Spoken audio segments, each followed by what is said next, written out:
বিহারের 3 লক্ষ বাসিন্দাকে নোটিশ দেওয়া হয়েছে নির্বাচন কমিশনের তরফে, কারণ তাদের যে সমস্ত তথ্য রয়েছে সেই তথ্যে নাকি গড়মিল রয়েছে।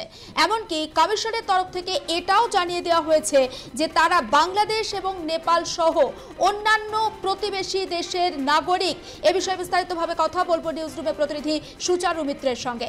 সুচারু, এবার বিহারের 3 লক্ষ বাসিন্দাকে নোটিশ দিল নির্বাচন কমিশন, কি তথ্য পাচ্ছে? দেখো, গরমিলের পর গলমিল, একেবারে গরমিলের পর্ব চলছে বলা যেতে পারে। বিহারে স্পেশাল ইন্টেন্সিভ রিভিশন হয়েছে। সেই রিভিশনে দেখা গিয়েছিল 7,24,00,000 মানুষ যারা বৈধ ভোটার তালিকায় অংশ পেয়েছেন। বাদ পড়েছিলেন কত জুলোকা? বাদ পড়েছিল 65 লক্ষ মানুষ। এবার যেটা কমিশন প্রায় 3 লক্ষ ভোটারকে নোটিশ দিয়ে জানাচ্ছে যে তাদের বৈধ নথি বা কাগজপত্র আবার নির্বাচন কমিশনকে জমা দিতে হবে। কারণ অনেক ক্ষেত্রেই রিভিশন ঠিক হয়নি, তাই তাদেরকে আবার বৈধ কাগজপত্র জমা দিতে হবে। ধরে নাও এই 3 লক্ষ যদি আবার বাদ পড়ে, তাহলে 65 আর 3, তার মানে 68 লাখের কাছাকাছি পৌঁছে গেল। ফলে এই যে বারবার গড়মিল, যখন তুমি একটা এসআইআর এর মতো গুরুত্বপূর্ণ জিনিসে নামছো, স্পেশাল ইন্টেন্সিভ রিভিশনের উপর নির্ভর করবে কে ভোটাধিকার পাবে কে পাবে না বা কী পরিস্থিতি হবে।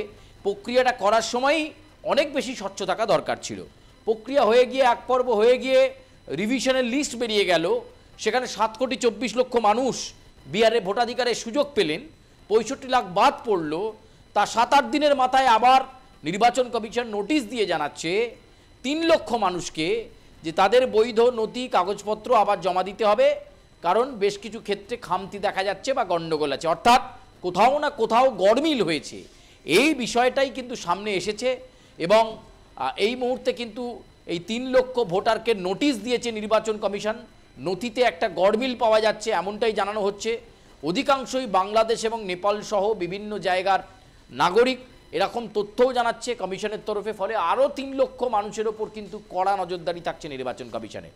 এসআইআর ইস্যুতে কিন্তু এবার বিহারে নতুন করে বিতর্ক এবং ইতিমধ্যেই 3 লক্ষ ভোটারকে এই নথিতে গড়মিলের কারণেই নোটিশ দিতে বাধ্য হলো নির্বাচন কমিশন। ফলে কোথায় গিয়ে এই প্রক্রিয়াটা দাঁড়াবে এবং কি হবে বিহারে, সেটা সবচেয়ে বেশি একটা সন্ধিয়ান পর্ব বলা যেতে পারে।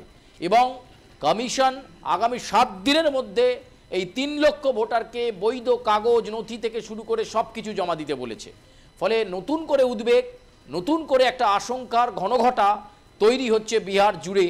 এবং প্রক্রিয়া নিয়ে যেমন প্রশ্ন উঠছে, একই সঙ্গে এর মধ্যে বিভিন্ন জায়গার নাগরিকরা ঢুকে রয়েছেন, সেটাও কিন্তু কমিশন তথ্য দিয়ে জানাচ্ছে।